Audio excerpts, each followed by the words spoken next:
Ya halo guys, kembali lagi sama gua Sigit dari Wang Anime. Ya hari ini gua mau ngebahas anime yang baru tamat season 2-nya belakangan ini ya. Ya mungkin udah kelewat agak lama, mungkin udah telat juga, tapi kali ini gua mau ngebahas tentang Mushoku Tensei season 2, terutama core 2.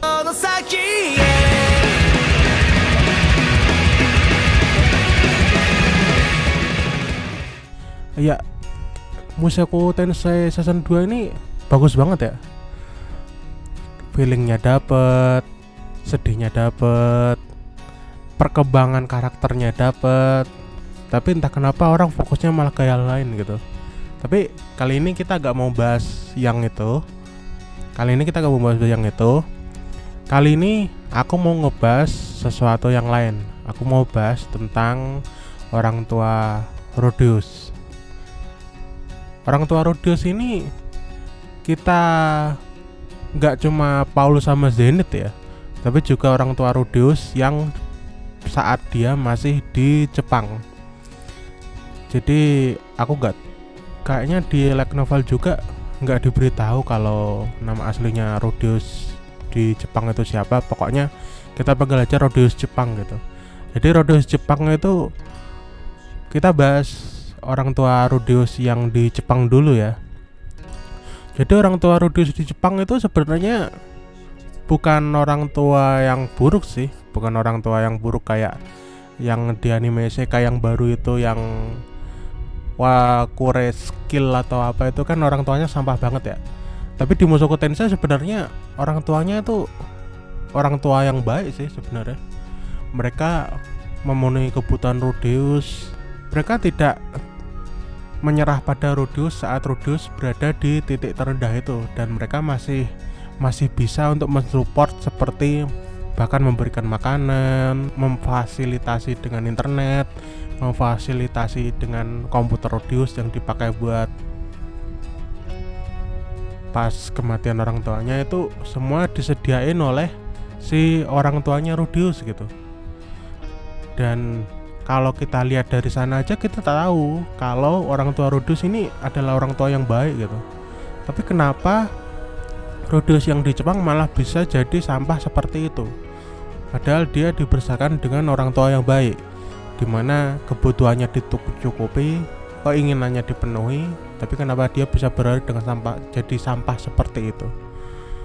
Sepertinya semua masalahnya itu karena pembulian. Tapi sebenarnya kalau kita lihat ceritanya di Alen, itu diceritakan sebenarnya kalau Rudeus itu sebenarnya tidak fokus pada mata pelajaran dan malah berfokus pada hobinya di bidang komputer.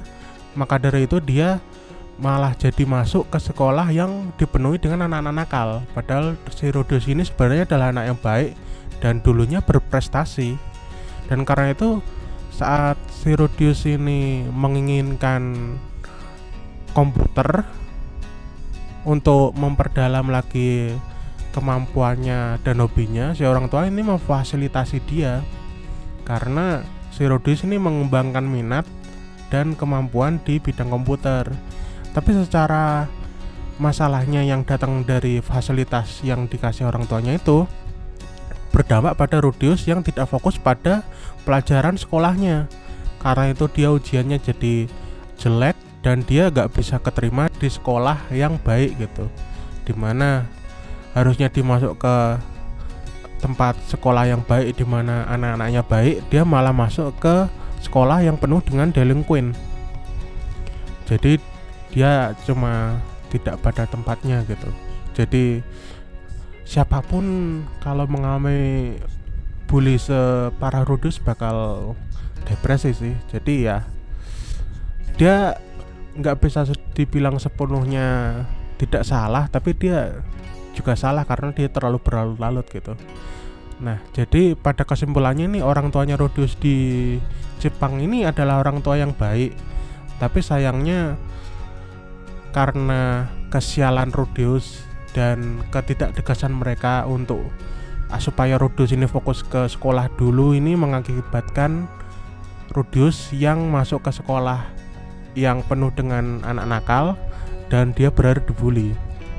Nah sekarang kita pindah dulu ke isekai. Kita lihat dulu orang tua Rudeus di isekai, Paul dan Zenith. Ya, Paul dan Zenith ini adalah pensiunan petualang, bisa dibilang adalah petualang yang hebat ya, pensiunan petualang hebat, dimana pas sudah pensiun saja si Paul ini masih dibutuhkan di desa Buena, masih jadi kayak kepala desanya gitu.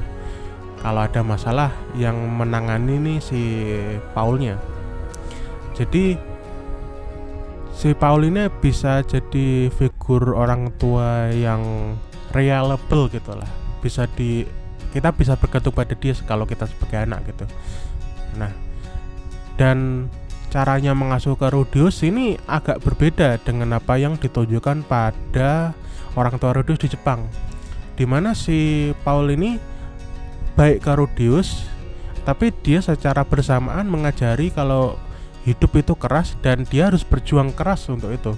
Seperti kita lihat pada di episode berapa ya, 4 atau 6 gitu, dimana Rudeus bilang dia butuh uang untuk sekolah ke Ranoa. Tapi si Paul ini enggak seperta-merta langsung memberi apa yang diinginkan Rudeus, tapi dia meminta Rudeus untuk berusaha, dan Rudeusnya juga paham dengan itu karena mungkin dia pemikirannya dewasa, jadi dia tidak cuma meminta tapi dia juga menawarkan untuk dirinya bekerja gitu, bekerja untuk mendapatkan uang yang dia butuhkan. Nah, terus si Paul ini memfasilitasinya, tapi ada tapinya. Si Rudeus ini bilang dia ingin tetap bersama Sylvie, tapi si Paul ini malah memisahkannya dengan Sylvie. Agar apa? Agar Rudeus tumbuh menjadi lebih kuat, tidak terlalu bergantung pada Sylvie, dan Sylvie-nya juga tidak terlalu bergantung pada Rudeus. Nah, ini yang berbeda dengan orang tua Rudeus di Jepang, dimana si orang tuanya ini memberi kesan lebih tegas dan memberi sesuatu yang kayak kalau kamu ingin, ada yang harus kamu korbankan.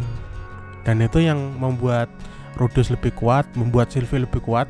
Bayangkan jika mungkin Sylvie atau si Rudeus tetap bersama, mungkin mereka akan jadi lebih lemah. Mungkin Sylvie tidak akan bertahan di bencana teleportasi, mungkin Rudeus juga begitu.